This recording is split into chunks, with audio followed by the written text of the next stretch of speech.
et donc en période 50, ok. Là c'est la même chose en période 500. Ensuite ici, crossover et crossunder j'utilise beaucoup, voilà, c'est quand ça casse par-dessus ou par-dessous.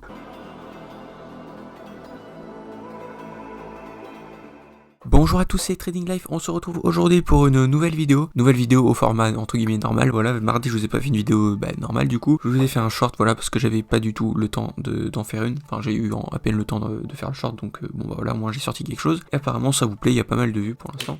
Aujourd'hui ça va être sur le Penny Editor, je vais vous montrer mon indicateur, et du coup le code, ok, et puisque j'arrive pas à laisser mon code plus de 2 jours sur la librairie publique de TradingView, et que je me fais supprimer ou bloquer mon compte et mon script tout le temps, et bien je vais tout simplement vous montrer sur les graphiques, enfin ce que ça donne, les informations, je vais vous dire ce que c'est, je vais vous dire comment coder, et puis du coup je vais aussi vous donner du coup mon code dans la description, d'accord, donc vous copiez-coller, et puis voilà, donc ça fait partie d'une stratégie que je vous ai déjà faite sur ma chaîne YouTube, et j'ai déjà parlé du Penny Editor, d'accord, mais en fait voilà, je vais vous expliquer, ce que je vais vous dire ici c'est que vous avez des informations qui sont données, ok, et avec ça il va y avoir une stratégie, mais sauf que la stratégie depuis longtemps je la travaille, sauf que du coup faut toujours améliorer, etc. Et donc je l'ai pas encore fini, elle a beaucoup évolué quand même depuis le début, je vous ai montré ça sur YouTube, ok. Voilà, donc on va commencer tout de suite.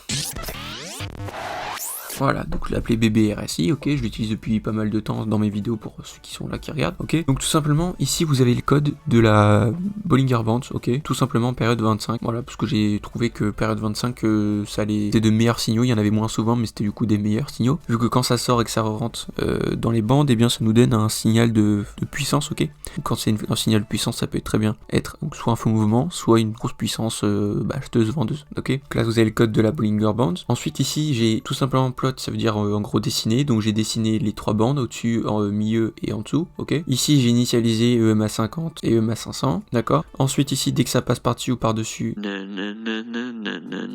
par-dessus ou par-dessous le prix par rapport à la EMA 500. En dessous le texte qui nous dit du coup quand ça passe, le prix passe au-dessus ou en dessous de la EMA 500. Ici le dessin de la EMA 50, ok. Ici le dessin de la EMA 500. La EMA 50 je l'ai enlevé mais on peut l'aller juste dans les paramètres pour la mettre. Ici la initialisation de RSI période 14. Quand c'est suracheté et quand c'est vendu, ça nous fait des gros ronds noirs avec OB donc overbought et OS oversold. Voilà, ici. Ensuite ici le RSI quand il passe au-dessus de 50,50 et en dessous de 49,50, ça nous donne des petits triangles. Donc voilà, c'est plus simple de lire les informations comme ça, au moins on est sûr à la clôture qu'on est bien en dessous, au-dessus, voilà, où on sait où on est. Ensuite ici on a du coup le petit triangle quand ça passe au-dessus, quand ça passe en dessous, donc ça dessine les triangles ici. Ici on a la base de mon indicateur qui a été écrit au début, c'est tout simplement quand le prix sort et rentre dans les Bollinger Bands. Et voilà, tout simplement. Et ici, ça nous donne un triangle quand il se passe ça, ok. Ici, si vous voulez le copier, après, je vous mettrai tout dans la description, mais tout simplement, c'est pour mettre des traits verticaux à la place de Buy et Sell, enfin avec Buy et Sell, d'accord, vu que je les ai mis là. Série Buy, en fait, à chaque fois qu'il y a ça, ça vous fait un triangle en dessous, mais ça, si vous voulez, ça peut aussi faire, tout simplement, regardez, ça peut nous faire des choses comme ça. Donc là, c'est pas visible, d'accord, donc c'est pour ça que je trouvais pas ça utile finalement. Mais vous voyez, tous les traits verts verticaux, ça nous montre où il y a Buy. Voilà, donc ça c'est bon. Donc je vais vous mettre mon code du coup dans la description, n'hésitez pas à aller le voir et tout ce qu'il y a dans la description, d'accord, mes liens utiles, donc par exemple sur le lien utile de ma chaîne YouTube, donc par exemple il y a un Linktree, donc voilà, là, un arbre de liens en français, voilà. Et donc il y a tous mes liens qu'il y a dans la description regroupés en un seul lien, comme ça c'est pratique pour tout le monde, ok. Donc du coup je vais vous montrer comment éditer le code et puis le mettre à votre sauce, ok. Donc tout simplement ici le 25, donc length input 25, ça c'est la période 20-25, d'accord, donc vous pouvez mettre 20, 10, 15, 20, enfin là c'est la période, ok, telle que vous pouvez gérer dans les paramètres ici. Donc on va aller ensuite dans les paramètres, je vais vous montrer comment on peut gérer ça. Donc là pas forcément besoin de bouger, le plot ici c'est juste pour dessiner les lignes qu'il y a ici, d'ailleurs du coup faut que je refasse avec vous, je vais vous montrer comment on fait. Ensuite voilà, si vous voulez mettre une EMA 50, 200, 60, 800, etc. Vous mettez donc là vous appelez le nom de votre EMA par exemple ou n'importe quel objet, par exemple une moyenne mobile. Du coup, vous appelez ça MA 200, 300, enfin la période que vous voulez. Là vous marquez du coup moyenne mobile, donc au MA, donc là ce MA pour être exponentielle, mais si vous voulez moyenne mobile c'est MA, d'accord, donc MA entre parenthèses close, ça veut dire c'est la clôture du prix de la bougie, et donc en période 50, ok, là c'est la même chose en période 500. Ensuite ici, crossover et crossunder j'utilise beaucoup, voilà, c'est quand ça casse par-dessus ou par-dessous un certain élément, et en fait tout simplement je vous conseille tout simplement de dessiner des objets, c'est plus pratique à l'œil. Puis là du coup j'ai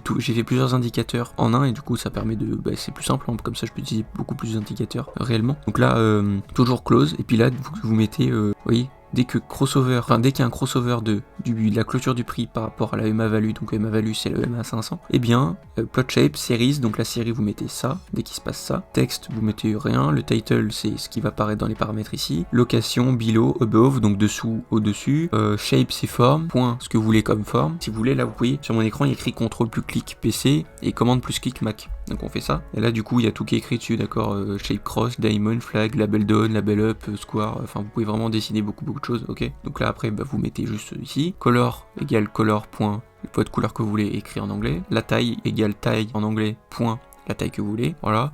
Ici j'ai juste fait pareil, plot cette chose là comme ici, donc là EMA value, EMA 50, le titre et la couleur, là voilà le récit comme je vous ai dit juste avant. Donc si vous voulez d'autres indicateurs, par exemple je sais pas moi, je pense au ADX, on va dire un truc au hasard, ADX, et bien vous pouvez dire dès que ça passe par dessus 20 et que ça passe en dessous de 20, du coup l'inverse parce que c'est écrit under et over, bref, dès que ça passe au-dessus ou en dessous de 20, et ben ça vous fait telle forme sur soit vos bougies, soit sur l'indicateur. Par exemple, bien ce que vous pouvez faire c'est par exemple plot, à la place de dessiner une forme, vous pouvez dessiner la ligne d'une autre couleur, d'accord? C'est-à-dire que quand elle est en dessous de 20, vous dessinez en rouge, dès qu'elle est au-dessus, vous dessinez en vert avec un gros trait. Du coup voilà ici la DX, j'ai juste rajouté une ligne au niveau de 20.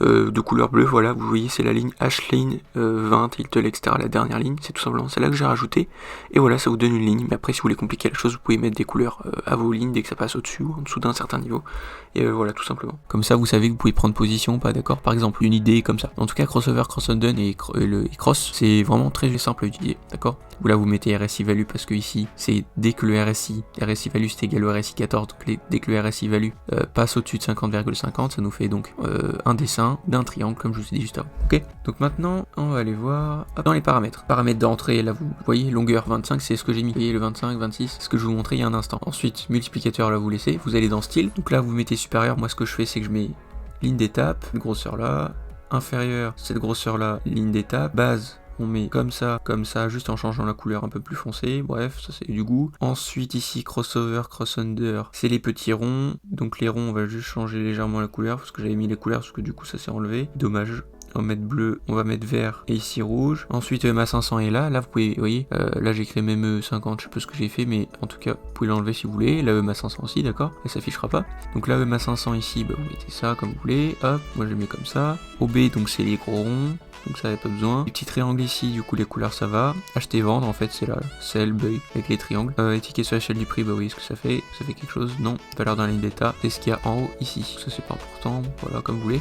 Visibilité partout, et puis vous êtes parti. Et puis par rapport à ça, avec la stratégie, bah, du coup vous voyez que quand ça fait sell ou buy, ça nous donne une puissance, donc des fois c'est, vous voyez, c'est un retournement, un faux mouvement en fait, c'est juste un faux mouvement pour faire croire aux gens que ça va partir à la hausse tout de suite, en fait non. Ici la même chose, ici vous avez donc un retournement après le sell, parce que les Bollinger Bands de base, c'est tout simplement des supports et des résistances variables, tout le temps, d'accord? Donc je vous ai déjà fait une vidéo là-dessus, si je vous ai pas fait de vidéo là-dessus, je vous ferai une vidéo très prochainement, d'accord? Il me semble pas vous en avoir fait, donc je vous en ferai une.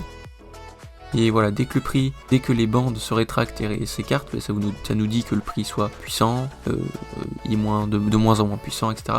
Et puis ici, du coup, vous avez une moyenne mobile 20 qui nous indique du coup forcément la moyenne du prix. Et donc par rapport à ça, vous savez où le mouvement se dirige. Et voilà, ok. Donc merci d'avoir aidé la vidéo jusqu'à la fin. N'hésitez pas à liker, commenter, partager, à aller dans la description pour voir le code. Et surtout, dites-moi ce que vous en pensez. Et puis voilà, allez, salut les gens, tradez bien, à plus. Et je vous dis à samedi pour une nouvelle vidéo. Allez, salut les gens, tradez bien et n'hésitez pas à commenter.